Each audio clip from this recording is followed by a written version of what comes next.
Assalamualaikum warahmatullahi wabarakatuh. Perkenalkan, kami dari kelompok 4 Sistem Digital Kelas D ingin mempresentasikan hasil kerja kelompok kami yang beranggotakan ada Fatimatus Zahro NPM 21, kemudian ada Anwar Sanusi NPM 68, dan saya sendiri Afiarista NPM 77. Di sini kami diberikan problem untuk membuat sebuah rangkaian digital kipas otomatis atau AC otomatis dengan 5 kondisi, yaitu ada dingin, sejuk, suhu normal, panas, dan juga sangat panas. Di sini kami menggunakan dua tools, yaitu antara lain Proteus untuk mensimulasikan rangkaian digitalnya, yang nanti proses menyusunnya itu akan dijelaskan oleh saudara Anwar Sanusi. Untuk menjalankan Proteusnya, kami menggunakan program Arduino yang nantinya akan dijelaskan lebih lanjut oleh saudari Fatimatus Zahro. Sesuai soal, yaitu ada dua sensor, antara lain ada sensor suhu dan sensor kelembaban. Di dalam Proteus nanti kami akan menggunakan sensor DHT22,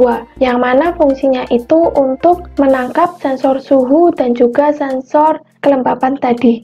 Perkenalkan, nama saya Anwar Sanusi NPM 068. Di sini saya akan menjelaskan rangkaian digital untuk mengatur kinerja AC berdasarkan sensor suhu dan kelembaban. Langsung saja kita buat rangkaiannya. Saya percepat untuk mempersingkat waktu.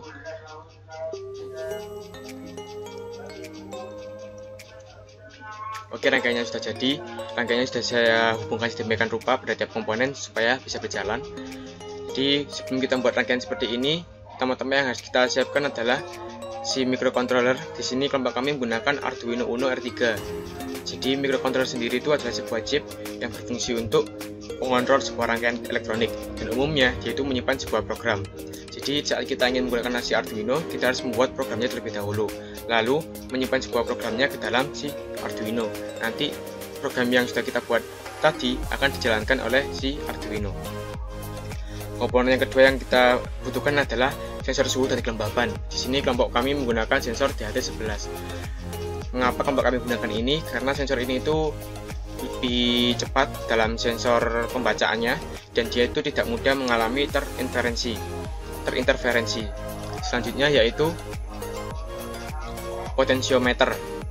Jadi potensiometer itu adalah salah satu jenis resistor yang nilai resistensinya itu dapat diatur sesuai dengan kebutuhan rangkaian elektronika. Selanjutnya yaitu transistor NPN. Jadi transistor NPN itu berfungsi untuk memperkuat arus listrik yang masuk ke dalam sebuah rangkaian. Selanjutnya yaitu resistor. Resistor ini fungsinya sama seperti port, yaitu untuk menghambat arus listrik. Selanjutnya yaitu ada motor DC. Dia itu berfungsi sebagai motor kipas untuk outputnya sendiri. Yang selanjutnya yaitu generator DC. Jadi generator DC itu merupakan sebuah perangkat mesin listrik dinamis yang mengubah energi mekanis menjadi energi listrik. Komponen selanjutnya ada LCD atau Liquid Crystal Display, yaitu salah satu jenis display elektronik yang dibuat dengan teknologi CMOS logis yang bekerja dengan tidak menghasilkan cahaya, tetapi memantulkan cahaya yang ada di sekelilingnya terhadap ground lead. Jadi dia itu berfungsi sebagai penempel data baik dalam bentuk karakter, huruf, angka, ataupun grafik. Komponen yang selanjutnya yaitu ada ground dan juga power. Sekian untuk penjelasan rangkaian digitalnya. Untuk penjelasan selanjutnya akan dijelaskan oleh teman saya. Saya akan menjelaskan kode program yang nantinya akan digunakan untuk menjalankan simulasi yang ada di Proteus. Kami menggunakan Arduino IDE untuk menuliskan programnya. Baik, untuk yang pertama ada include liquid crystal.h, yaitu inisialisasi library untuk menentukan pin Arduino yang akan kita gunakan. Kemudian dht.h, yaitu library untuk sensor DHT11. Pada bagian ini yaitu untuk menjelaskan pin yang digunakan untuk pembacaan sensor DHT12 dan DHT11. Selanjutnya kita inisialisasi 2, 3, 4, 5, 6, dan 7 untuk LCD. Selanjutnya kita lakukan pendefinisian variabel yang akan digunakan di Arduino. Untuk LCD.begin ini digunakan untuk menentukan jumlah kolom dan baris dengan ukuran 16x2.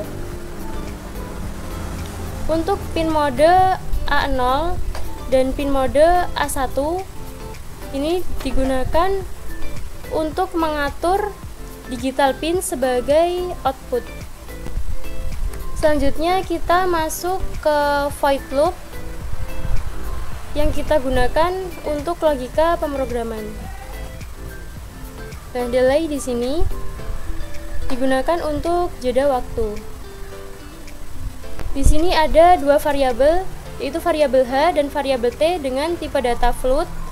Untuk variabel H digunakan untuk membaca kelembapan, sedangkan untuk variabel T digunakan untuk membaca suhu.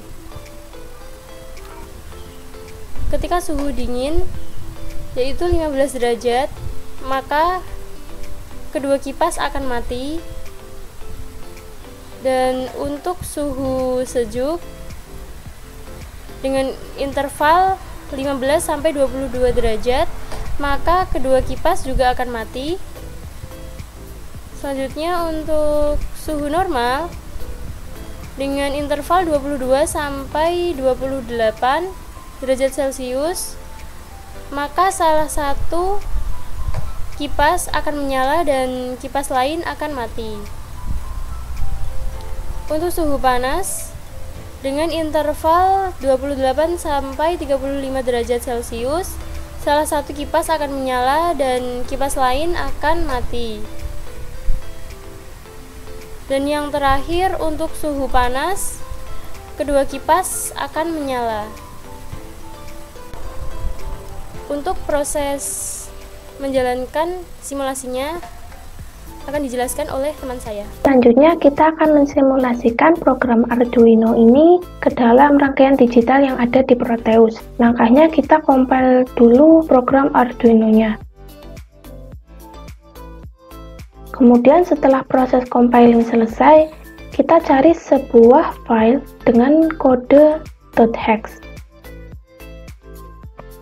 Ini adalah file yang akan kita kopikan. Kita kopikan sampai folder C dengan tidak mengikutsertakan tanda petiknya karena programnya nanti akan error. Kemudian setelah itu kita pergi ke Proteusnya dan kita double klik bagian Arduino. Setelah itu pada program file kita kopikan file hexnya, lalu kita klik OK. Yang pertama kita coba suhu kurang dari 15 derajat Celcius. Di sini saya set suhunya itu menjadi 14 derajat Celcius, lalu kita coba jalankan programnya. Akan muncul tampilan suhu dingin dan kedua kipas ini mati. Yang kedua kita coba interval suhu antara 15 derajat Celcius sampai kurang dari 22. Misalkan kita set menjadi 17 derajat Celcius. Maka tampilan akan berubah menjadi suhu sejuk, kedua kipas akan tetap mati. Yang ketiga kita coba interval antara 22 sampai kurang dari 28. Misalkan kita set menjadi 25 derajat Celcius. Ketika suhunya adalah 25 derajat Celcius, maka suhu adalah normal dan kedua kipas tetap mati. Yang keempat, kita coba interval antara 28 sampai kurang dari 35. Misalkan kita akan set suhunya menjadi 32 derajat Celcius. Maka tampilan akan berubah menjadi suhu panas dan salah satu kipas akan menyala. Selanjutnya kita coba interval yang terakhir yaitu di atas 35 derajat Celcius. Misalkan di sini saya tentukan menjadi 36 derajat Celcius. Maka akan tampil tampilan suhu sangat panas dan kedua kipas akan menyala. Mungkin cukup sekian presentasi yang dapat kami lakukan. Wassalamualaikum warahmatullahi wabarakatuh.